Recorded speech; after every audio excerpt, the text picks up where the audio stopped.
Hello guys, welcome in खुद से तेज YouTube channel. और इस चैनल पे आज से मैं आपको स्पेशली नीट की प्रिपरेशन करवाऊंगा कि कैसे आप नीट में अच्छा स्कोर कर सकते हैं, आपकी रिवीजन कैसी होनी चाहिए एग्जाम के टाइम पे।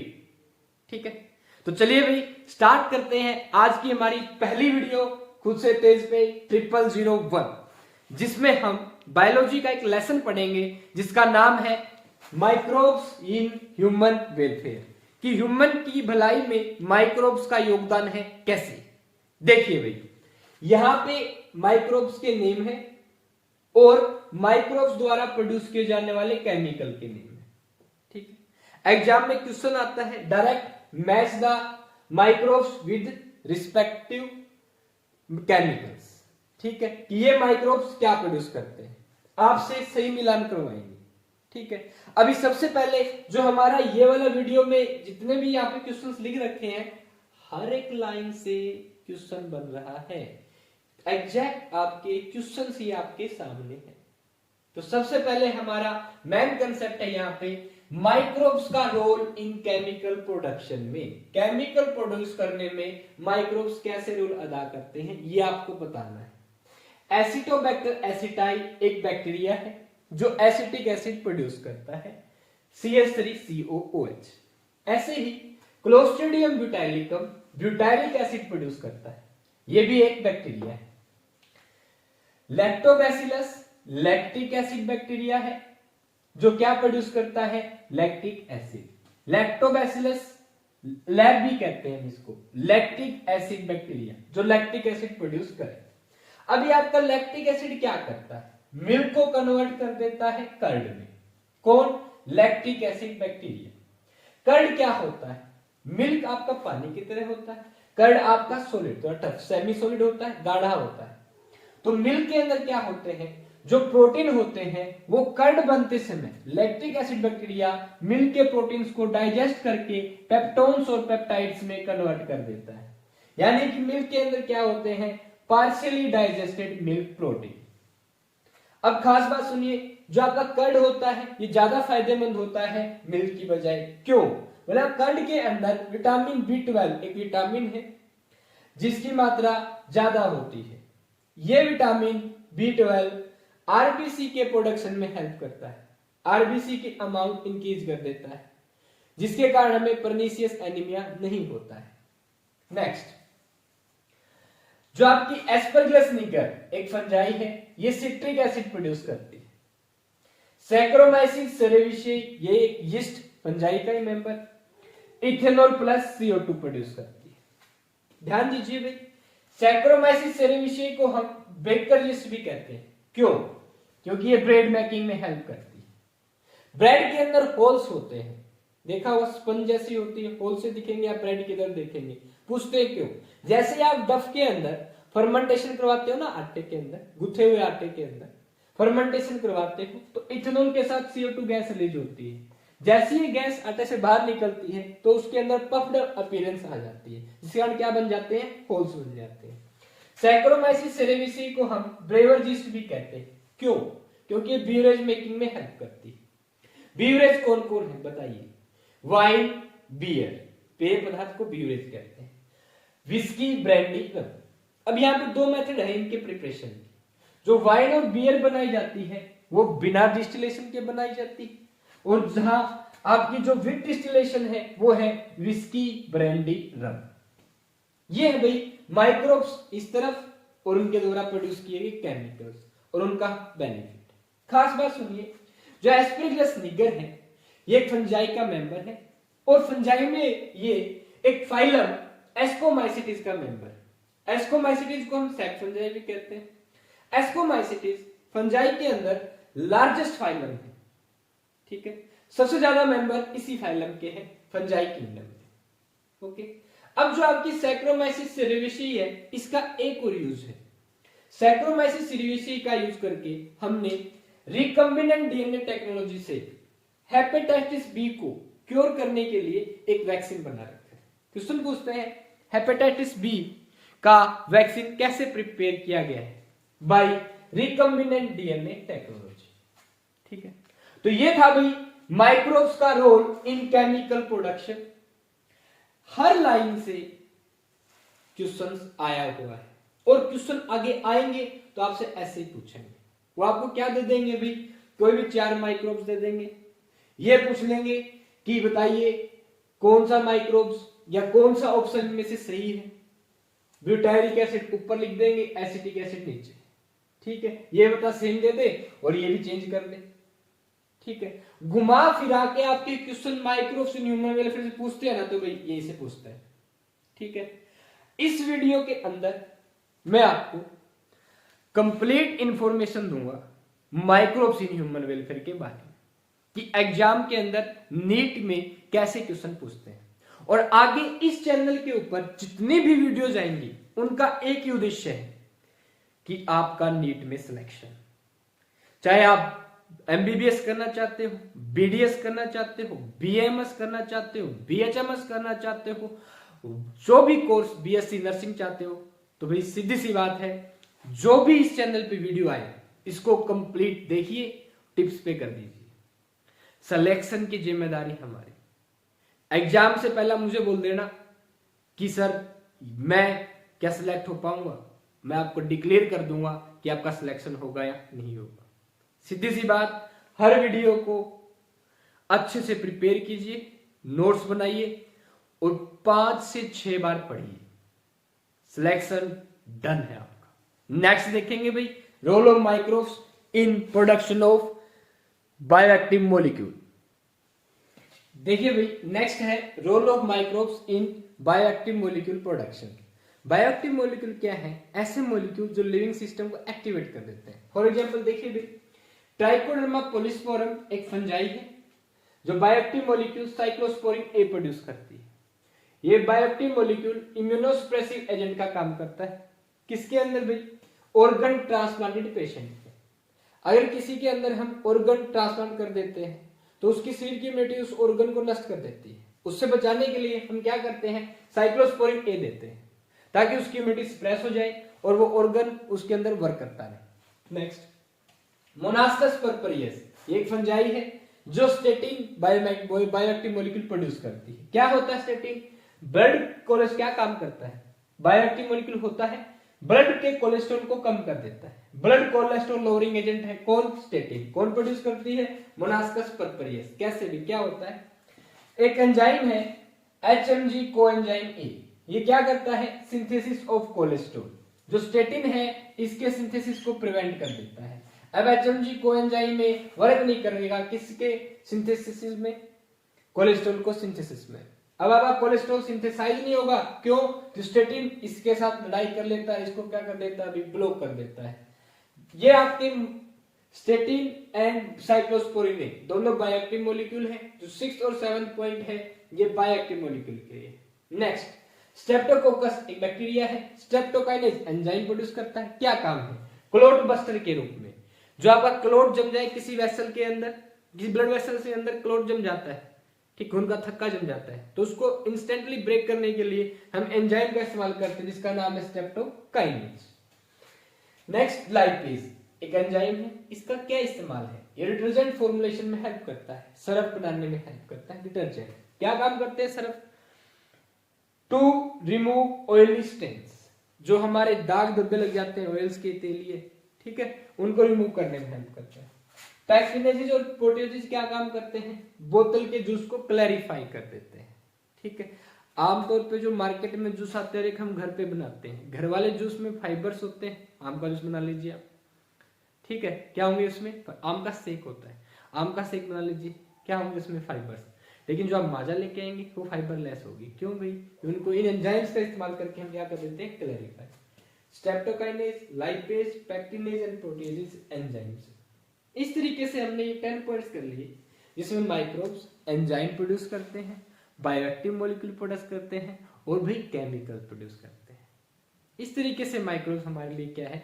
बेनिफिटेबल।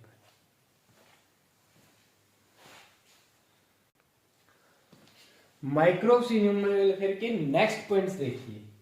एक बैक्टीरिया है प्रोपियोनिबैक्टीरियम सार्मन। ये स्विस चीज बनाता है। इस चीज की खूबी होती है कि इसमें लार्ज होल्स होते हैं। पेनिसिलियम रोक्यूफोर्टी एक फंजाई है जो रोक्यूफोर्ड चीज बनाती है।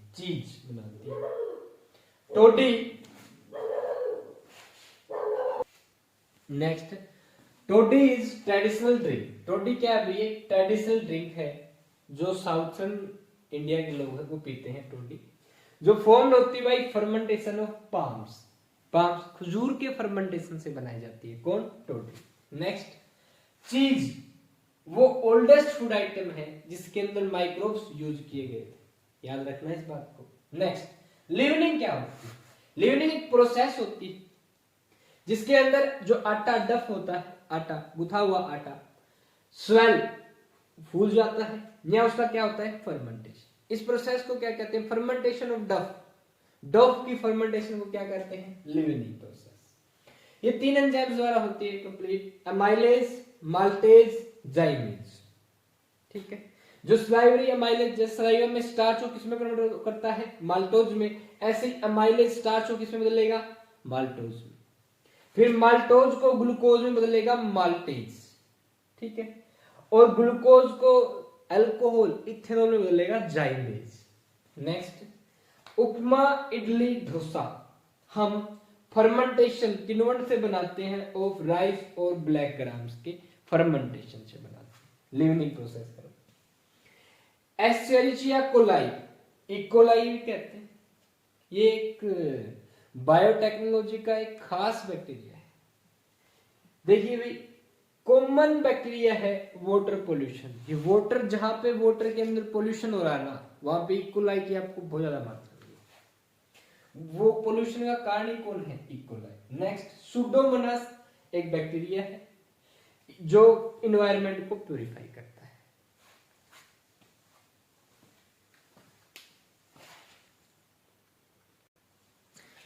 आपके अगले पॉइंट्स है भाई माइक्रोब इन ह्यूमन वेलफेयर से। देखिए, एडिनो वायरस एक वायरस है, ये एनसीईआरटी के अंदर दिया हुआ है।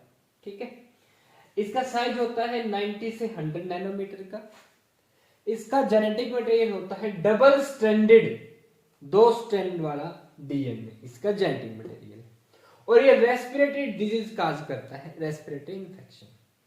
इसको सबसे पहले आइसोलेट किया गया था ह्यूमन के एडिनोइड से। जो आपके ह्यूमन के एडिनोइड होते हैं, ये फेरेंजियल टोंसिल होते हैं, मतलब हमारे फेरेंक्स में लिम्फोइड टिश्यू प्रेजेंट होते हैं।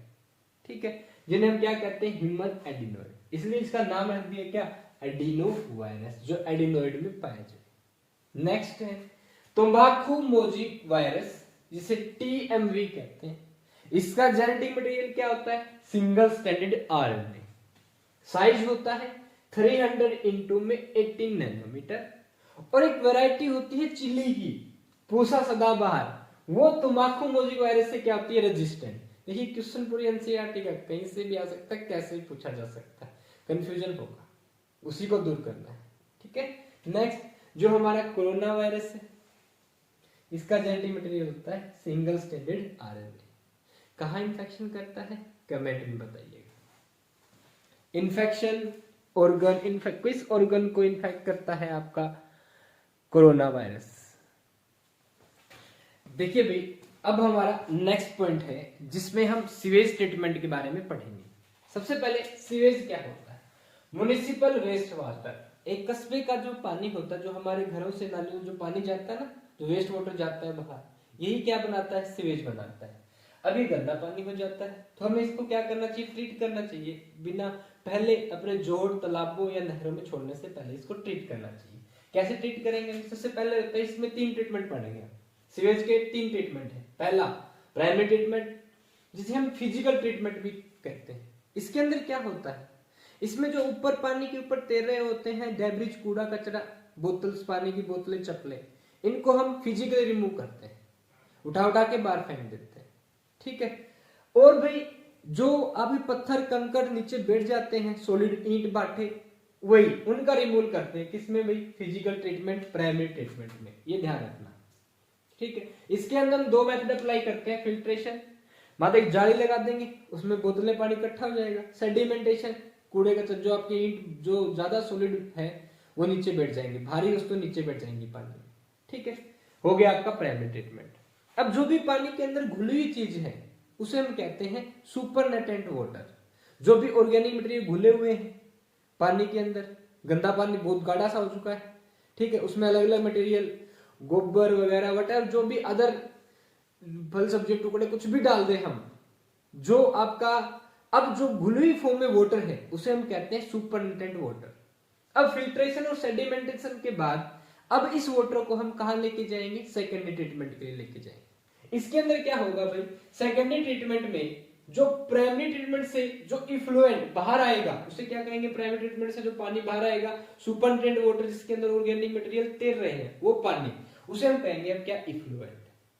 इस इफ्लुएंट को हम सेकेंडरी ट्रीटमेंट में लेके जाएंगे। सेकेंडरी ट्रीटमेंट को बायोलॉजिकल ट्रीटमेंट भी कहते हैं। क्यों, क्योंकि इसके अंदर माइक्रोब्स यूज होते हैं। और खास बात भाई यहाँ पे कैसे माइक्रोब्स यूज होते हैं, हेटेरोट्रोपिक माइक्रोब्स, जो दूसरों से भोजन ग्रहण करते हैं, यानी जो बैक्टीरिया या जो ऑर्गेनिक मटेरियल पानी में घुला हुआ है उसको क्या कर देंगे, डाइजेस्ट कर देंगे। ये हेटेरोट्रोपिक माइक्रोब्स इस्तेमाल होते हैं, ध्यान रखना, हेटेरोट्रोपिक माइक्रोब्स, ऑटो नहीं, हेटेरोट्रोपिक माइक्रोब्स इस्तेमाल होते हैं। तो सबसे पहले प्राइमरी से जो इफ्लुएंट आएगा उसको भेजेंगे लार्ज एरिएशन टैंक में। यहाँ पे क्या होता है, फ्लोक्स होते हैं, मतलब यहाँ बैक्टीरिया और फंजाई की जालनुमा संरचना बनी हुई होती है, तैयार मैश लाइक स्ट्रक्चर बना होता है किसका, बैक्टीरिया और फंजाई का। ये क्या करेंगे भाई, जो आपका ऑर्गेनिक मटेरियल आएगा सुपरनेट वाटर में प्राइमरी ट्रीटमेंट से इफ्लुएंट के अंदर क्या आएगा, ऑर्गेनिक मटेरियल, उसको डाइजेस्ट कर देंगे कौन, आपके फ्लोक्स, ठीक है। यहाँ पे खास बात देखते हैं हम कि बायोकेमिकल ऑक्सीजन डिमांड, जितना ज्यादा प्रदूषित, जितना ज्यादा पोल्यूशन होगा वाटर में, बायोकेमिकल ऑक्सीजन डिमांड उतनी ज्यादा होती है।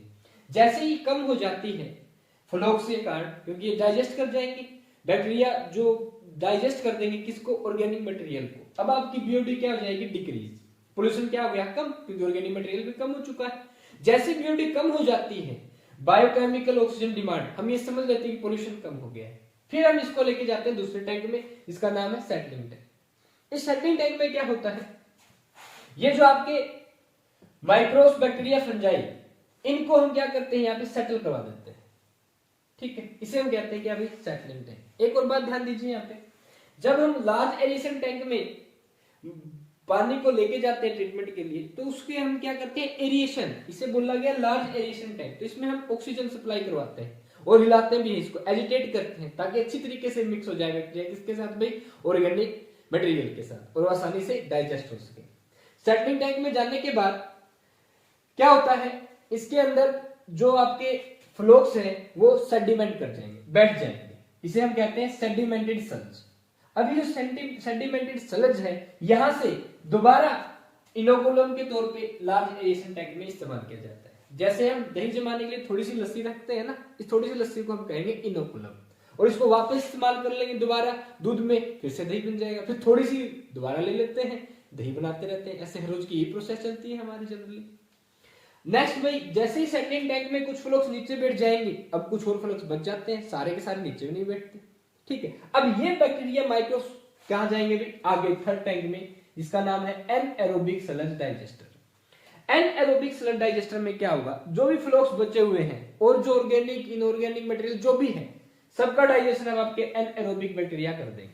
यहाँ पे एनएरोबिक बैक्टीरिया प्रेजेंट होते हैं जो एरोबिक्स का डाइजेशन कर देते हैं, ठीक। और क्या प्रोड्यूस करेंगे भाई, बायोगैस, ठीक है। और बायोगैस का आप लाइटनिंग में, चूल्हे जलाने में इस्तेमाल कर सकते हैं, खाना बनाने में इस्तेमाल कर सकते हैं।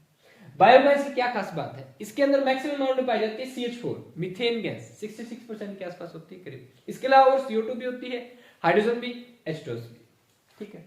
एक खास बात देखिए, मिथेनोबैक्टीरियम बैक्टीरिया होते हैं जो कैटल्स होते हैं हमारे, उनके ह्यूमन में पाए जाते हैं, ठीक है। जो एनिमल्स हैं जनरली घरेलू लाइव स्टॉक जो रखते हैं हम, उनके अंदर क्या होता है, स्टोमक में एक ज्यादा पार्ट होता है हमसे, जिसका क्या नाम है, ह्यूमन। एक क्वेश्चन पूछा जा चुका है, ठीक है, एनडीए में पूछ लेते हैं, क्या ऐसा कौन सा एक्स्ट्रा पार्ट है जो कैटल्स में, बफेलोज में पाया जाता है, दैट इज ह्यूमन।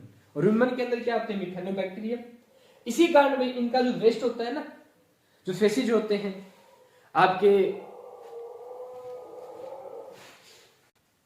जो लाइव स्टॉक के फेसिज होते हैं ना, उनसे उपले बनते हैं, ठीक है। इसी कारण ह्यूमन में मिथेनोबैक्टीरियम होते हैं और वो बर्न करते हैं, तो जिससे क्या एनर्जी प्रोड्यूस होती है। देखिए भाई, फर्दर है टर्सरी ट्रीटमेंट। अब टर्सरी ट्रीटमेंट हम किनका करते हैं? जो आपके इंडस्ट्रियल वेस्ट निकलते हैं ना इंडस्ट्री से, इनको नहर में छोड़ने से पहले, नदियों में छोड़ने से पहले उनका ट्रीटमेंट करना बहुत जरूरी होता है। ठीक है, तो भाई जो इंडस्ट्री से वेस्ट निकलते हैं उनके अंदर नाइट्रोजन, फास्फोरस, नाइट्रेट्स ज्यादा अमाउंट में होते हैं, उनका ट्रीटमेंट करने के लिए, ताकि ये नदियों में न पहुंचे। ठीक है, तो इंडस्ट्रियल वेस्ट का ट्रीटमेंट करना चाहिए, जिसे हम क्या कहते हैं? Tertiary treatment. इस ट्रीटमेंट के अंदर हम जो आपके नाइट्रोजन, फास्फोरस, नाइट्रेट्स होते हैं, इनको हम क्या कर देते हैं? रिमूव कर देते हैं। ऐसा क्यों करते हैं भाई? तो जैसे ही नदियों में जाएंगे ना, तो जो नाइट्रेट्स हैं, फॉस्फेट्स होते हैं, ये नदियों में क्या हो जाते हैं? एक्यूमुलेट हो जाते हैं, जिसके कारण भाई नदियों में जो जलीय जीव होते हैं, जो फिशिज हैं, वो क्या हो जाती हैं? मर जाते हैं। इसी कारण, और वहां पे भी एक्सेलरेटेड ग्रोथ हो जाती है किनकी? नाइट्रोजन और फॉस्फेट्स के इन कंपोनेंट्स के कारण अदर ऑर्गेनिजम्स की, जिसके कारण फिशिज की डेथ हो जाएगी, और जो आपकी नदी होती है, ठीक है, धीमे धीमे वो भी क्या हो जाएगी भाई? सूखने लग जाएगी। इसे हम कहते हैं यूट्रोफिकेशन। ठीक है, जिसे कहते हैं नदियों की डेथ कह सकते हो। वहां पे क्या हो जाएगा? ज्यादा मात्रा में क्या हो जाएगा? कूड़ा कचरा हो जाएगा। ठीक है, दैट इज यूट्रोफिकेशन। तो इसलिए हमें टर्सरी ट्रीटमेंट करना बहुत जरूरी होता है। ये था भाई आपका सीवेज एंड सीवेज का ट्रीटमेंट। अब हम पढ़ेंगे भाई role of microbes in antibiotic production. Microbes antibiotic produce करने में भी हेल्प करते हैं। देखिए भाई कैसे? जो आपकी पेनिसिलिन है, एक एंटीबायोटिक है, ये पेनिसिलियम नोटाटम नामक फंजाई से प्रिपेयर की जाती है। ठीक है, एक फंजाई है पेनिसिलियम नोटाटम, जो किसका मेंबर है? एस्कोमाइसिटिस फंजाई का। ठीक है, 1928 में अलेक्जेंडर फ्लेमिंग ने पेनिसिलिन की डिस्कवरी की। ठीक है, कब भाई? जब वो स्टेफाइलोकोकस बैक्टीरिया पे काम कर रहे थे, उन्होंने देखा एक माउल जिसका नाम पेनिसिलियम नोटाटम, ये एक केमिकल स्किट कर रही थी। ठीक है, जिसके चारों तरफ कौन ग्रोथ नहीं कर रहा था? Staphylococcus bacteria. उसी से इसकी डिस्कवरी हो गई, उसी को नाम रख दिया भाई क्या?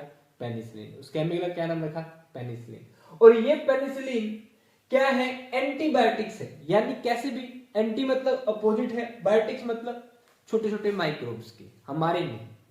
ठीक है, हमारे लिए तो जो एंटीबायोटिक्स होते हैं क्या होते हैं? प्री लाइफ होते हैं, हमारे लिए तो बेनिफिटेबल होते हैं।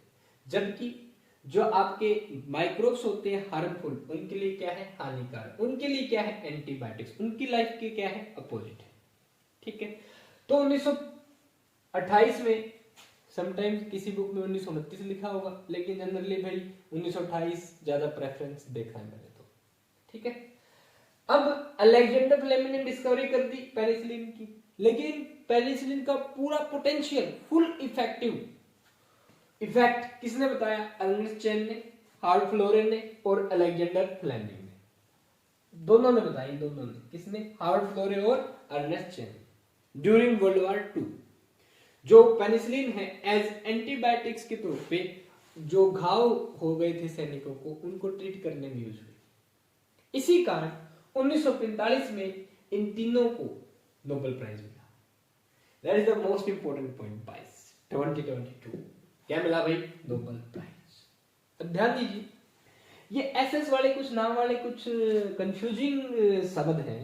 देखिए, स्टेफाइलोकोकस बैक्टीरिया है जिसके कारण पेनिसिलिन की डिस्कवरी हुई। स्ट्रेप्टोमाइसिन एक एंटीबायोटिक है। स्ट्रेप्टोकोकस एक बैक्टीरिया है जो स्ट्रेप्टोकाइनेज नामक एंजाइम प्रोड्यूस करने में हेल्प करता है। हो गया भाई। नेक्स्ट, करीब करीब 21% ऐसी बीमारियां हैं जो केवल वाटर द्वारा बोर्न होती हैं। ह्यूमन बीइंग को होने वाली 21% बीमारियां वाटर के कारण प्रोड्यूस होती है, गंदा पानी पीने से। नेक्स्ट भाई, ऐसे माइक्रोब्स की डिफरेंट रोल्स हम देख चुके हैं जो हमारे बेनिफिटेबल। एक और देखिए भाई, बायो फर्टिलाइजर। माइक्रोब्स आपकी मिट्टी की, सोइल की फर्टिलिटी को इंक्रीज कर देते हैं। कैसे भाई? नाइट्रोजन का फिक्सेशन करके। फॉर एग्जाम्पल, जैसे राइजोबियम बैक्टीरिया सिम्बायोटिक रिलेशनशिप में रहता है, म्यूचुअलिज्म इंटरेक्शन शो करता है किसके साथ? लेग्यूमिनस प्लांट के साथ। नाइट्रोजन फिक्सेशन करता है, इंक्रीज कर देगा सोइल फर्टिलिटी की, जिसके कारण लेग्यूमिनस प्लांट की ग्रोथ बढ़ जाएगी, प्रोडक्शन बढ़ जाएगा लेग्यूम्स का। ऐसे बेजोनिक एक बैक्टीरिया है, एजोस्पाइरलम एक बैक्टीरिया है, एजोटोबैक्टर भी एक बैक्टीरिया है। ये फ्री लिविंग रहते हुए क्या करते हैं, फ्रीली लिविंग रहते हुए मिट्टी के अंदर नाइट्रोजन को फिक्स कर देते हैं। एटमॉस्फेरिक नाइट्रोजन को क्या कर देंगे, फिक्स, जिसके कारण सोइल की फर्टिलिटी क्या हो जाएगी, इंक्रीज। कि नाइट्रोजन यही तो एलिमेंट है जो सोइल की फर्टिलिटी जिस पे डिपेंड करती है। सोइल की फर्टिलिटी इंक्रीज हो जाएगी, पौधा आसानी से ले ले। नाइट्रोजन को पौधा डायरेक्ट तो इस्तेमाल नहीं कर सकते एनवायरनमेंट से कि पत्ते N2 को ऑब्जर्व कर ले, इस्तेमाल हो जाए, ऐसा नहीं होता। मिट्टी के थ्रू ही नाइट्रोजन जाता है प्लांट के अंदर, जो बहुत जरूरी है। ऐसे ही आपका भाई ब्लू ग्रीन एल्गी, ठीक है, साइनोबैक्टीरिया, जिनके एग्जांपल है Nostoc, Anabaena and Oscillatoria. Oscillatoria भी है, ओसिलेटोरिया, ओसिलेटोरिया। ये क्या है आपकी तीनों ब्लू ग्रीन एल्गी, ये नाइट्रोजन फिक्सेशन करती है। और स्पेशली भी कहा, पैडी फील्ड्स, धान की खेती, राइस, चावल की खेती के दौरान जो आपकी ब्लू ग्रीन एल्गीज हैं, ये वहां अच्छे से नाइट्रोजन फिक्सेशन करते हैं, जिसके कारण सोइल की उपजाऊ क्षमता बढ़ जाती है और पेडी धान का प्रोडक्शन भी बढ़ जाता है, इनकी वजह से।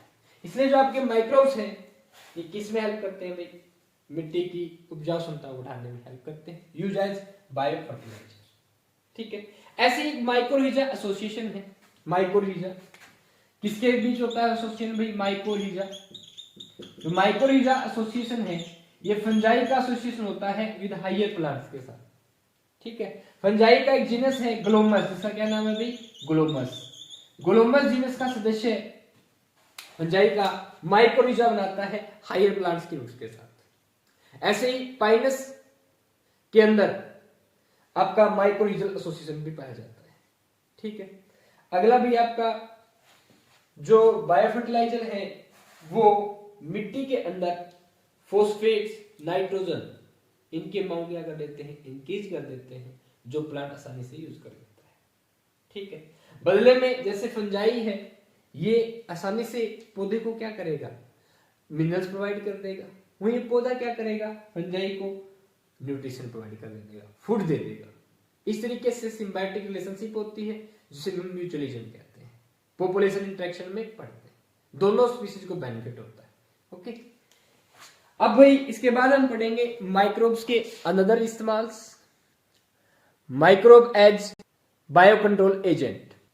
देखिए भैया, microbes as bio control agent, कि माइक्रोब्स कैसे बायो कंट्रोल, मतलब दूसरे जो आपके हार्मफुल छोटे छोटे माइक्रोब्स होते हैं, छोटे छोटे जीव होते हैं, ठीक है, जैसे इंसेक्ट्स हो गए, उनको कैसे कंट्रोल करते हैं। जनरली जो फसलें होती हैं, उनके अंदर कई बार व्हाइट सफेद मक्खी की बीमारी वगैरह आ जाती है, ठीक है। जो आपका बीटी कॉटन कपास का पौधा, जिसके अंदर हम बीटी के जीन्स मिलाते हैं, बीटी कॉटन कपास, उसके ऊपर बटरफ्लाई या कैटरपिलर्स ग्रोथ नहीं करते। तो जो माइक्रोब्स हैं, वो बायो कंट्रोल एजेंट के रूप में भी इस्तेमाल होते हैं। जैसे देखिए आपके एसिड्स, ये क्या है, जो फसलें होती हैं उनमें छेद कर देते हैं, ऐसे कीट होते हैं। लेडी बर्ड, ऐसे माइक्रोब्स हैं जो किसको खा जाते हैं भाई, एफिड्स को खा जाते हैं। ऐसे ही ड्रैगन फ्लाई, जैसे एक्चुअली माइक्रोब्स में आप देखिए छोटे जीव हैं, ऐसे ऐसे दिखते हैं आपको, क्लियर है क्या। ऐसे जो आपकी जो ड्रैगन फ्लाई है, वो किसको किल करती है, मॉस्किटो को। ये ध्यान रखना, कई बार क्वेश्चन पूछ लेते हैं, ड्रैगन फ्लाई एफिड्स को किल करती है, राइट और wrong statement, wrong statement. Lady bird किसको खाती है, एफिड्स को, ड्रैगन फ्लाई मॉस्किटोस को। अब लेडी बर्ड और ड्रैगन फ्लाई की क्या खास बात है, ये रेड और ब्लैक मार्किंग वाले क्या होते हैं, इंसेक्ट्स, ठीक है। और इनको क्या करते हैं, खा जाते हैं, इनको कंट्रोल करते हैं, इनकी मात्रा ज्यादा हो जाती है, ठीक है। ऐसे भी बैसिलस थुरिनजेंसिस एक बैक्टीरिया है, ये बटरफ्लाई कैटरपिलर्स को किल कर देता है, ठीक है। एक्चुअल में ये लेपिडोप्टेरन्स, डिप्टेरन्स और कोलियोप्टेरन्स को किल कर देता है, ठीक है। देखिए बैसिलस थुरिनजेंसिस को फिर क्या किया, इसके वो जीन जो बटरफ्लाई के कैटरपिलर्स को किल करते थे, उनको हमने ले लिया और कॉटन के साथ मिला के एक हाइब्रिड बना दिया, बिट्टी कॉटन, ठीक है। यानी कॉटन के अंदर हमने बिट्टी के जीन डाल दिए, अभी जो बिट्टी कॉटन का जो पौधा, कपास का ये जो पौधा है, इसके ऊपर जो बटरफ्लाई के कैटरपिलर्स थे वो ग्रोथ नहीं करते थे, जिसके कारण कपास का नुकसान कम होता था, नहीं होता था। नेक्स्ट भाई ट्राइकोडर्मा, रूट बोरन पैथोजन। देखिए पौधे की जड़ों में जो पैथोजन बोर्न होते हैं, जो पौधे की जड़ों को खा जाते हैं पैथोजन, वहां पे ट्राइकोडर्मा जो एक फ्री लिविंग फंजाई है, वो उन रूट बोर्न पैथोजन को क्या कर देती है, किल कर देती है। रूट इकोसिस्टम में जब भी कंट्रोल एजेंट के तौर पे बात आ जाए तो ध्यान रखना आंसर जाएगा ट्राइकोडर्मा। ठीक है भाई, ट्राइकोडर्मा कैसी स्पीसीज है, ट्राइकोडर्मा एक जीनस बन गया। ठीक है, नेक्स्ट बाकुलो वायरस, ये वायरस है जो जीनस न्यूक्लियोपोलीहेड्रो वायरस के मेंबर है। कौन, बाकुलो वायरस। ये क्या है, स्पीसीज स्पेसिफिक, एक विशेष स्पीसीज के प्रति स्पेशल होंगे, स्पेसिफिक होंगे, मतलब एक पार्टिकुलर स्पीसीज को ही किल करेंगे। जैसे पार्टिकुलर आर्थ्रोपोडास को किल करना है, इंसेक्ट्स को किल करना है, तो ये उन्हीं को किल करते हैं। बर्ड्स या ह्यूमन बीइंग को कोई इफेक्ट नहीं पहुंचाते। यानी क्या होते हैं, स्पीसीज स्पेसिफिक होते हैं। कौन, बाकुलो वायरस। ठीक है, जैसे टारगेटेड इंसेक्ट को, जिस इंसेक्ट को हमने टारगेट किया उसी को किल करेंगे। जनरली आर्थ्रोपोडस को किल कर देते हैं, इंसेक्ट्स को किल कर देते हैं। नेक्स्ट भाई, ये नैरो स्पेक्ट्रम इंसेक्टिसाइड है, एक नॉर्मल थोड़ी सी रेंज में, यानी कुछ ही इंसेक्ट्स को ये क्या करते हैं, किल करते हैं। ये क्या है भाई, नैरो स्पेक्ट्रम इंसेक्टिसाइड। ध्यान रखना, क्वेश्चन पूछ लेते हैं baculovirus are broad spectrum insecticide, no, एक थोड़ी सी रेंज वाले कुछ ही प्रकार की स्पीसीज ऑफ इंसेक्ट को किल करते हैं। ठीक है, ये बर्ड्स और आर्थ्रोपोडा, ये बर्ड्स और ह्यूमन बीइंग को नुकसान नहीं पहुंचाते। ये इंसेक्ट्स और आर्थ्रोपोडास के स्पेसिफिक मेंबर्स को क्या करते हैं, किल कर देते हैं। कौन, बाकुलो वायरस। इस तरीके से जो आपके माइक्रोब्स हैं वो बायो कंट्रोल एजेंट के रूप में इस्तेमाल होते हैं। देखिए भाई, सबसे पहले हमने पढ़ा था कि माइक्रोब्स आपके केमिकल प्रोड्यूस करने में हेल्प करते हैं। फिर हमने पढ़ा microbes anti bioactive molecule produce करने में हेल्प करते हैं। थर्ड इज माइक्रोब्स का यूज होता है एज एंजाइम प्रोडक्शन में। ठीक है, उसके बाद हमने देखा कि माइक्रोब का इस्तेमाल हम सीवेज ट्रीटमेंट में भी कर सकते हैं, ऐसे ही फर्मेंटेशन में इस्तेमाल किया। उसके बाद हमने माइक्रोब्स को एज बायो कंट्रोल एजेंट देखा, माइक्रोब्स को बायो फर्टिलाइजर के तौर पे भी देखा। ठीक है भाई, तो कुल मिला के ये था आपका माइक्रोब्स इन ह्यूमन वेलफेयर। अब मैं एक बार as a short form and main headings के तौर पे क्लियर करूंगा आपको क्या, माइक्रोब्स इन ह्यूमन वेलफेयर, और कुछ आपको फुल फॉर्म्स भी बताऊंगा। देखिए, इसको आप नोट कर सकते हैं। एक्चुअल में जिस भी वीडियो में आपको लगातार भाई ये बन गया, उसको प्लीज आप नोट कीजिए। अगर प्रैक्टिस करेंगे तो काफी अच्छा हो जाएगा। चलिए भाई, देखिए आपके माइक्रोब्स इन ह्यूमन वेलफेयर को एक बार थोड़ा समराइज करते हैं। हमने क्या क्या पढ़ा, माइक्रोब्स का रोल पढ़ा है इन केमिकल प्रोडक्शन में, बायोएक्टिव मॉलिक्यूल प्रोडक्शन में, एंजाइम प्रोडक्शन में, बायो फर्टिलाइजर के तौर पे, बायो कंट्रोल एजेंट के हिसाब से, एंटीबायोटिक प्रोडक्शन में, और बायोलॉजिकल सीवेज ट्रीटमेंट। उसके बाद हमारे पास भाई माइक्रोब्स इन ह्यूमन वेलफेयर से कुछ फुल फॉर्म्स भी पूछ लेते हैं। जैसे बीओडी की फुल फॉर्म क्या होती है, biochemical oxygen demand, biochemical oxygen demand. ये इंडिकेटर है भाई वाटर पोल्यूशन का। पोल्यूशन ज्यादा होगा तो बीओडी की वैल्यू क्या होगी, ज्यादा। पोल्यूशन कम, बीओडी की वैल्यू कम। KVIC that is Khadi and village industries commission, क्या, Khadi and village industries commission. ठीक है, इंटीग्रेटेड पेस्ट मैनेजमेंट, ये आपकी एनसीईआरटी में दे रखी है, फुल फॉर्म आप नोट कीजिए। ठीक है, या कमेंट में बता दीजिएगा फुल फॉर्म। मैंने बोल दिया, खादी लिख दूं क्या, Khadi and village industries commission. Integrated pest management, integrated एक साथ इकट्ठा करके पेस्ट को मैनेज करो, management. Indian agriculture research institute, Indian agriculture research institute कहां भाई, बताइएगा कमेंट में। एनसीईआरटी में दे रखा है, पता चले आपने पढ़ा नहीं पढ़ा। IRRI international rice research institute, Indian agriculture research institute, option दो लखनऊ या दिल्ली, न्यू दिल्ली या लखनऊ, सोच लीजिएगा फिर बताइएगा।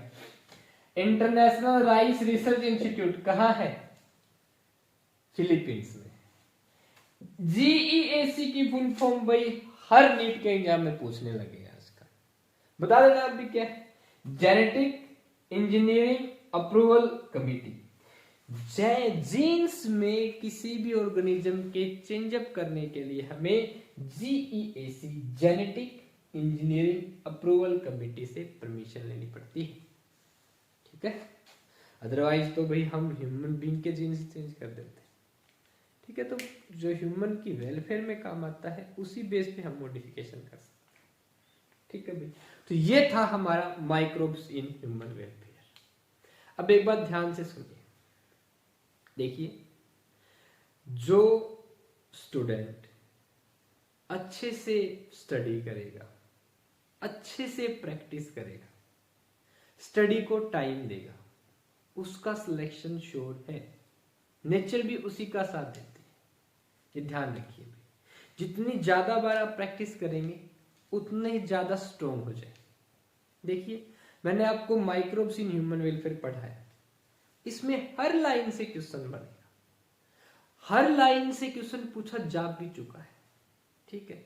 आगे भी ऐसे ही क्वेश्चन आपसे पूछेंगे, ठीक है। स्पेसिफिकली मैंने बताया नहीं, क्लियर पूछ लेंगे। केमिकल प्रोडक्शन में जैसे एसिटोबैक्टर एसिटाइल क्या प्रोड्यूस करता है? Acetic acid. Lactic acid bacteria lactic acid. Saccharomyces cerevisiae ethanol. अब इथेनॉल कौन प्रोड्यूस करता है? ये आ जाएगा सैक्रोमाइसिस सेरेविसी, ठीक है। और इनके खास पॉइंट्स ये पूछ लेते हैं आप लोग, ठीक है। एग्जाम्स में यही आएगा। और एक्चुअल में जो मैंने चीजें बताई सारी एनसीईआरटी में दे रखी, बस आपको पॉइंट होनी चाहिए, इसके अलावा और कोई क्वेश्चन नहीं बनेगा। एक और हाँ, जैसे लेप्रेसी के क्वेश्चन, लेप्रेसी को कुष्ठ रोग भी कहते हैं, ये देख लेना लेप्रेसी के लिए, ठीक है। और जो भी अदर कोई क्वेश्चन बनेगा तो मैं आपको वीडियोस में बताता रहूंगा। और भी खुद से तेज पे जितने भी वीडियो जाएंगी डेफिनेटली देख लेना, नीट में डायरेक्ट इनसे क्वेश्चन पूछा जाएगा। बस प्रॉब्लम पता है क्या होती है, हम एग्जाम टाइम पे भूल जाते हैं, पढ़ के तुम जाते हैं, फिर उस टाइम में जो तुक्का लगा के आते हैं वो गलत ही जाता है, ठीक है। इसलिए बड़ा केयरफुली और बार बार पढ़िए, अपने दिमाग में रिवाइज कीजिए, ठीक है भाई। यही मेरा उद्देश्य है, आप लोगों को इस प्लेटफॉर्म पे नीट का सिलेबस अच्छे से करवाने का, ठीक है। किसी प्रकार का कोई डाउट आए तो पूछिए। इस प्लेटफॉर्म पे आपको वीडियो थोड़ी ऐसे फास्ट मिलेगी, जैसे आप रिवाइज करें केवल, अगर आपने पहले पढ़ रखा है तो केवल आपके दिमाग में वो पॉइंट आ जाए, एक बार इक्वल हो जाए, ताकि अगर क्वेश्चन आए ना तुरंत आप आंसर टिक कर दें, ठीक है भाई। ऐसे ही और वीडियो जाएंगी, फिजिक्स को लेके भी आएंगी, केमिस्ट्री को लेके भी आएंगी, जिससे डायरेक्ट नीट में क्वेश्चन पूछा जाए, ऐसे पॉइंट्स आएंगे। और यकीन मानिए हर एक लाइन से एक एक अक्षर से क्वेश्चन पूछा जाएगा जो इस बोर्ड पे लिखा जाए, ठीक। अगर आप इन चीजों को क्लियर कर देना, अगर सपोर्ट रहा भाई, मेहरबानी हुई, तो कंप्लीट सिलेबस की वीडियो खुद से पेज पे डाल दो।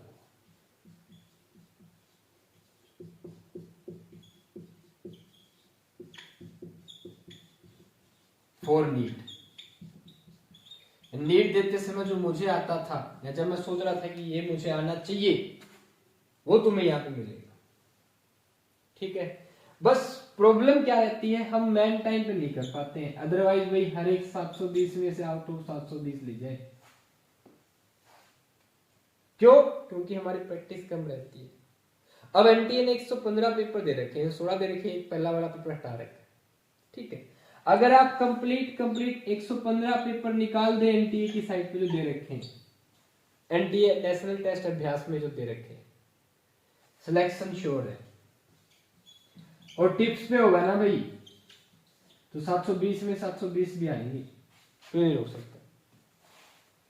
लेकिन सबसे इंपॉर्टेंट बात है, इनको करके तो दिखाइए आप, ठीक है भाई। तो ऐसी वीडियोस तीनों सब्जेक्ट्स की, एक्चुअल में तीनों सब्जेक्ट नहीं, नीट टारगेट क्या है अभी खुद से तेज का, नीट, और इससे जो भी कोर्सेज में आप एडमिशन ले सकते हैं वो, ठीक। और नीट में आपकी फिजिक्स, केमिस्ट्री, बायोलॉजी आती है, ठीक है। तो ये इस प्लेटफॉर्म पे आपकी वीडियोस का पैटर्न रहेगा। ये थी हमारी खुद से तेज 0001। ऐसे नेक्स्ट वीडियो आएगी खुद से तेज 0002, फिर फर्दर आएगी खुद से तेज 0003, जिससे आप हर वीडियो को आसानी से नेट पे सर्च, क्रोम से, गूगल से सर्च करके यूट्यूब पे जा सकते हैं, ठीक, या डायरेक्ट यूट्यूब पे सर्च कर लीजिए। यही था भाई all about today's video. All the very very best. अच्छे से पढ़िए, प्रैक्टिस कीजिए, बार बार प्रैक्टिस कीजिए। जय माता।